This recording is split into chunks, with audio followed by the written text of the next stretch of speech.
Nah, setelah itu beliau Mbah Sodak sakit di daerah Magetan juga di Kelantangan sampai beliau wafat. Dan untuk babat di daerah yang dituju tadi dilanjutkan oleh Mbah Sahro, adiknya. Tapi di situ Mbah Sahro merasa was-was dalam hatinya, gundah gulana, merasa ngedap atau dap-dapan, dalam artian kurang begitu tatak, sehingga beliau Mbah Sahro menyampaikan satu saat itu nanti wilayah yang dibabat atau desa yang dibuka itu disebut dengan Desa Dadapan. Akhirnya terjadilah desa disebut Desa Dadapan.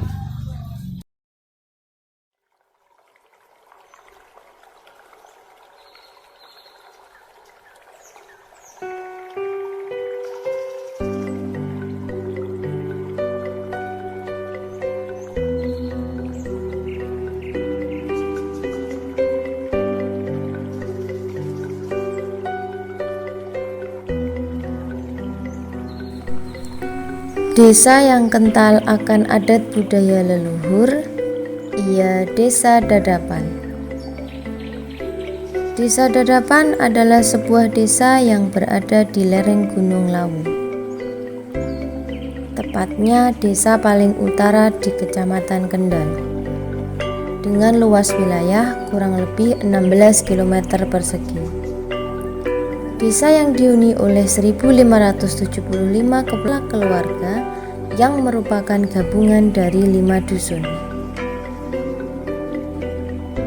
Berada di dataran tinggi, Desa Dadapan termasuk desa yang telah dianugerahi dengan tanah yang subur, sehingga menghasilkan berbagai macam hasil panen, mulai dari padi, ketela, jagung, dan lainnya. Selain itu, Desa Dadapan dianugerahi tanaman bambu yang melimpah, sehingga para warga memanfaatkannya untuk mengembangkan di sektor kerajinan anyaman. Penjualannya pun sudah sampai lintas kabupaten, di antaranya Kabupaten Karanganyar, Kabupaten Sragen, dan Kabupaten Magetan. Ini telah dikelola, dikembangkan oleh BUMDes, sehingga pengrajin bisa terus produksi tanpa ada rasa takut tidak laku.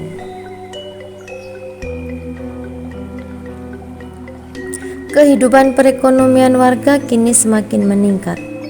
Belum lagi selalu dapat dukungan pemerintah desa, pemerintah kabupaten, sampai pusat begitu luar biasa. Desa Dadapan termasuk desa yang sudah lama. Ini dibuktikan dengan peninggalan-peninggalan leluhur yang berupa recoteng atau reco kuncoro. Konon arca ini mengeluarkan cahaya bahkan tampak jelas dari daerah lain. Peninggalan lainnya ialah berupa reco kodok. Reco ini berada di dusun Ngerancang, di mana reco ini berbentuk katak. Menurut cerita, reco ini pernah dibuang di wilayah Jawa Tengah karena terlalu dipuja-puja. Namun, arca berbentuk kata ini kembali lagi ke tempat asalnya. Ada juga peninggalan leluhur berupa tanggul angin yang berada di dusun Bedingin. Sayangnya, peninggalan-peninggalan tersebut menurut kepercayaan warga tidak boleh diuri-uri atau dirawat, karena bisa mendatangkan bencana bila menguri-uri. Konon sekitar tahun 1875, wilayah ini berupa hutan-hutan belantara. Suatu ketika datanglah seorang kakek tua yang terkenal akan kealimannya dan keberaniannya. Beliau berasal dari Magetan, tepatnya dari desa Kelantangan. Beliau bernama Mbah Syuhodo.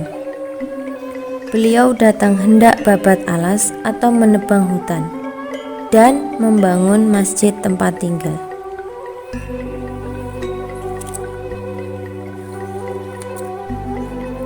Menurut cerita, beliau babat di timur makam Dadapan lokasi pada saat ini. Tetapi baru separuh perjalanan, beliau jatuh sakit dan akhirnya pulang kembali ke Magetan sampai pada ajalnya. Sebelum meninggal, beliau memberi wasiat kepada adik yang bernama Mbah Zahro untuk melanjutkan perjuangannya. Seketika itu Mbah Zahro ngedap atau was-was. Beliau kurang begitu yakin untuk melanjutkan perjuangan kakaknya. Disinilah asal-usul dinamakan Dadapan, yaitu dari kata ngedap-dap-dapan, sehingga menjadi desa Dadapan. Pertama yang dilakukan Mbah Zahro ialah mendirikan Masjid Tiban di atas batu dan pondok pesantren yang pada saat ini telah berkembang menjadi Masjid Al-Irsyad. Kemudian beliau mempunyai murid bernama Kamdani. Ada juga yang menyebutnya Kamandanu yang merupakan panglima perang atau senopati kerajaan Yogyakarta, yang kemudian dinikahkan dengan salah satu putri Mbah Zahro, sekaligus meneruskan perjuangan melestarikan pondok dan membangun desa Dadapan.